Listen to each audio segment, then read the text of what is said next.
Como vocês perceberam, a gente vai falar do Nayib Bukele. Ele está sendo acusado de ditador por fazer o que o povo quer. Nós vamos falar sobre isso aqui.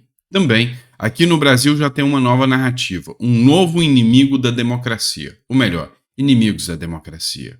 Presidente da Câmara e do Senado, Rodrigo Pacheco e Arthur Lira se tornaram agora os novos perigos, as novas ameaças à democracia. O que é a democracia no Brasil? STF e Lula. Pois é, a gente vai falar sobre isso aqui nesse editorial. Então seja muito bem-vindo, é sempre um prazer estar aqui com vocês e vamos entender o caso. Vamos começar a falar com essa figura aqui que de cara de presidente não tem, mas é um dos presidentes mais populares do mundo na atualidade, mesmo estando num país pequenininho. Vamos começar a entender qual é o grande problema em relação ao Nayib Bukele. É esse aqui. Incomoda. O porquê ele dá tanto medo aos outros países. El Salvador. O medo reelege o ditador cool.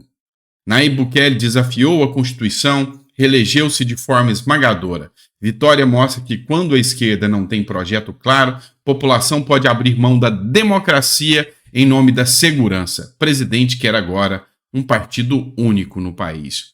Estão apavorados, estão desesperados. Vamos lá. Carta Capital. Projeto de ditador. Nayib Bukele explora sua alta popularidade para se perpetuar no poder e minar as instituições. Lembrando que esses jornais aqui não criticam a Venezuela não, tá? Só criticam o Nayib Bukele mesmo. Até jornal de direita, tá? Gazeta do Povo, pessoal. A tentação de imitar Bukele, aspirante a ditador de El Salvador. Então o Bukele é um mega de um ditador. E aí até o Joel Pinheiro, ele fez um vídeo aqui, citando aqui o quanto o Bukele é ditador. Eu vou colocar só um trechinho para vocês aqui. Eu até deixei um comentário lá, mas a gente vai falar sobre isso aqui, tá? E o ponto que eu quero chegar. Por que eu chamo ele de alguém que está... Eu não chamei de ditador, hein, mas alguém que está impondo uma ditadura. Porque ele, assim, parece que é o exemplo mais bem-sucedido até agora de alguém que conseguiu corroer muito rapidamente a democracia no seu país. E sem... Vamos lá. Eu gostei só desse trechinho para colocar para vocês. Eu não chamo ele de ditador, mas é alguém que está implementando a ditadura. Tá? Por quê? Porque ele está corroendo a democracia. Vamos lá. Democracia não é vontade do povo. Se o que ele está fazendo está dando uma popularidade a ele de 85%, ou seja, tá, fazendo uma lavagem em tudo aquilo que era corrupto e pior da história de El Salvador. Esse cara é mesmo um ditador? Vamos entender as regras do jogo? Eu vou fazer um organograma para você, eu vou te contar a historinha de El Salvador, então senta que lá vem a história e eu quero te explicar como que Nayib Bukele chegou onde chegou e por que nenhum brasileiro, nenhum presidente brasileiro fez igual o Nayib Bukele. Foca aí no ponto de vista. Então, esquece que aqui eu não vou falar da mega construção, da mega estrutura do presídio, do combate às gangues, não. Eu vou te falar do que ele fez. Aí você me fala se isso é ditadura ou não. Vamos começar com o ponto 1. Quando ele entrou no poder, ele não tinha maioria do Congresso ainda. Porque lá funciona o seguinte: entra o presidente, a eleição é só para presidente. Depois, no meio do mandato, é que vem a eleição para os deputados. Ou seja, no meio do ano é que vem a eleição para os deputados. Não é na mesma data. Quando o Bukele entrou, ele não tinha o Congresso em peso ainda. Então, ele ainda tinha que discutir muito com a esquerda, com aquelas agendas woke, com o vitimismo, com aquela gente da máfia, da bandidagem mesmo, que era vinculada às gangues que estavam lá eleitos como deputados, parlamentares, com o poder do tráfico. Parece o Brasil, não parece? Parece. O que ele fez? Olha, já que eu não posso, o que eu vou fazer? Vou fortalecer a polícia e os militares. O que ele fez? Um projeto e um plano de valorização das polícias. Comprou armamento pesado, comprou viaturas boas, deu cargos e planos de salário melhores, ou seja, ganhou toda a polícia e o exército a favor dele. Ou seja, olha, vem aqui que nós vamos estruturar tudo isso aqui. Trocou comandantes que eram vinculados a traficantes, a gangues, mudou a regra todinha do exército e da polícia, enquanto ele ainda tinha um congresso de esquerda. Veio as eleições. Nas eleições... e detalhe, antes ainda das eleições, ele cortou todos os recursos públicos da imprensa, e a imprensa e as ONGs começaram a bater nele, mas ele falou, aqui não tem nenhum centavo, mas nem um centavo, nem para a imprensa e nem para ONGs.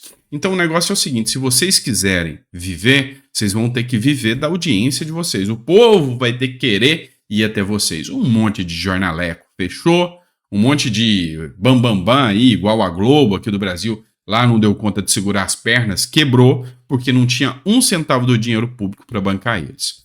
Aí veio a eleição. Chegou a eleição, Bukele conseguiu se estruturar ali. Então, os 2 primeiros passos. Investiu na polícia e nos militares, cortou recursos da imprensa e de ONGs. E a maioria, e sindicatos, essa turma foi caindo. Outra questão que ele fez, ele reduziu a transparência e acesso aos dados públicos. Pois é. Isso aí todo mundo questionou na época. Não, mas espera aí, ele cortou vários dados dos planos e projetos públicos. Tanto é que para investir nos militares, ele não deixou em aberto, olha só o que ele fez, não deixou em aberto a transparência aos dados públicos, falou, não vou informar ninguém. Deixou fechado e colocou dinheiro nos militares. Assim a imprensa não sabia, eles não sabiam a certo para onde estava indo o dinheiro público. O dinheiro público estava indo para os militares para fazer o plano de combate às gangues e à corrupção que ele tinha. Vamos lá. Tinha milhares de apoiadores nas redes sociais. Ele aproveitou, então, o que eles chamam de milícia, igual aqui o do Bolsonaro. A turminha da esquerda fala, são milícias pesadas. O que aconteceu? Ele incentivou as pessoas de El Salvador, que era contra as gangues, criar perfis de TikTok, perfis de Instagram, perfis, e passarem a auxiliar o contra a imprensa. Então, criou a milícia digital deles, como diz a esquerda. Então, assim, um plano muito bem orquestrado. Aí chegou 2020. 2020, ele não queria, o Congresso era de esquerda, ainda ia ter eleição, e o Congresso não queria o plano de combate às gangues do Milei. O que ele fez em 2020? Entrou com o Exército e falou, o negócio é o seguinte, o Exército está aqui dentro, e o projeto é do Exército de acabar com as gangues. Ou vocês votam, ou o Exército está aqui para resolver o problema. Agiu como ditador? Pois é, pode ser que não seja, mas ele fez isso. O Exército foi e falou para os deputados, ou vocês votam a favor desse plano, ou vai dar ruim para vocês. Pois é, ele fez isso. Acontece que aconteceu as eleições no meio do ano, e ele não tinha maioria. Depois dessa situação do Exército, com o apoio popular, dos 84 deputados, elegeu 60 deputados. Ou seja, ele conseguiu maioria aí. Quase a maioria. Então, o que ele fez? Fez um projeto, mudou a Constituição e reduziu de 84 para 60. Ou seja, agora ele estava com a maioria total do Congresso. Ou seja, todo mundo alinhado com ele. E aí foi onde ele partiu para cima dos municípios. O que acontece aqui no Brasil? Aqui no Brasil, só o estado de Minas Gerais tem quase 1000 municípios. É uma coisa, assim, gigantesca. Esses prefeitos usam os redutos eleitorais para manter ali o pessoal no poder. O que ele fez? Quebrou o protocolo. Imagina que o Lula chegar e falar, olha, acabou. Sabe esses municípios pequenos? Não tem município pequeno mais não, acabou. Vamos transformar aqui os 288 municípios do país para só 60 províncias, para 44 distritos, províncias, distritos.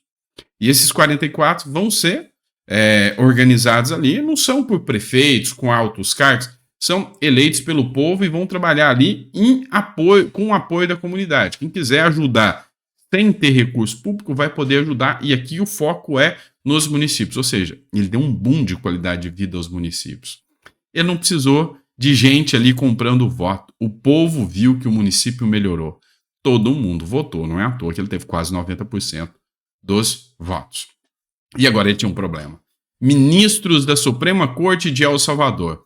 Esses queriam caçar o Bukele e colocar o Bukele no lugar dele.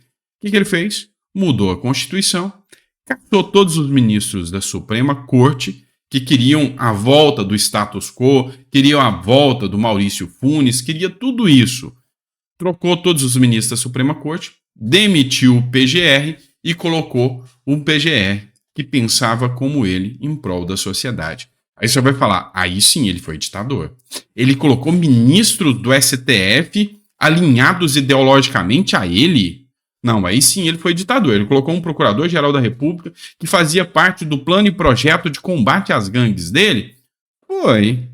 Assim como o Lula colocou o Dino e o Zanin aqui, que estão alinhados ideologicamente, que não é o plano de combate às gangues e corrupção, colocou o PGR, que é o Paulo Gonet, que não é alinhado a um plano e um projeto militar igual ao do Bukele, aqui é alinhado também. Então, deixa eu contar uma historinha para vocês. Isso que eles chamam de ditadura lá em El Salvador acontece aqui no Brasil e todo mundo da turma woke aí chama de democracia.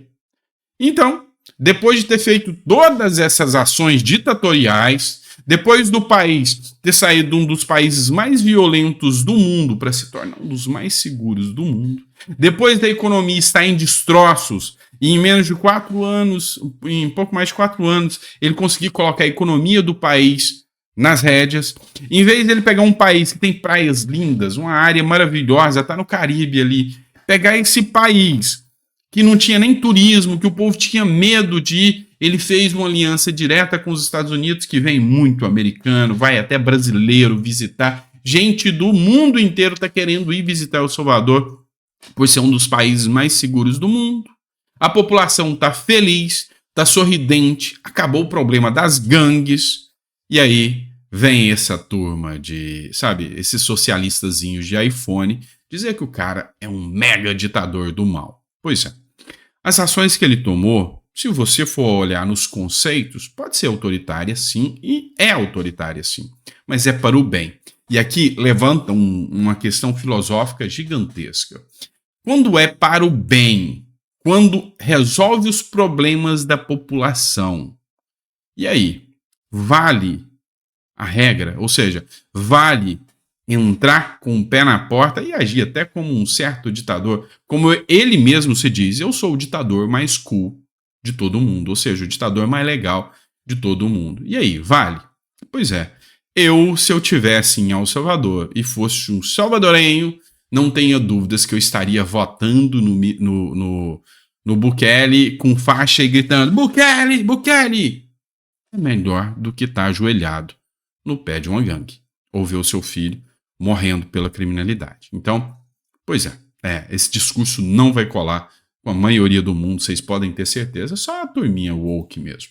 E o que está incomodando muito essa turma? Está incomodando porque os parlamentares brasileiros estão indo atrás. E eles sabem que o projeto que o Bukele colocou em prática é possível de colocar aqui em prática no Brasil. O próprio Bukele falou que só depende de boa vontade. E aí uma turma de parlamentares foi, o Sanderson, que é o presidente da Comissão de Segurança Pública, escreveu o seguinte: cumprimento ao governador de El Salvador, na pessoa do presidente reeleito Nayib Bukele, e do ministro da Justiça Gustavo Villaloro, pela belíssima vitória ocorrida nas urnas daquele país na América Central. Em dezembro do ano passado, tivemos a grande oportunidade de conhecer e verificar pessoalmente, com detalhes, as exitosas estratégias adotadas pelo governo salvadorenho contra as padilhas e organizações do narcotráfico que aterrorizaram aquele país por quase 30 anos. El Salvador contava com as piores taxas de homicídio do mundo. Em 4 anos, reduziram a 0 a criminalidade.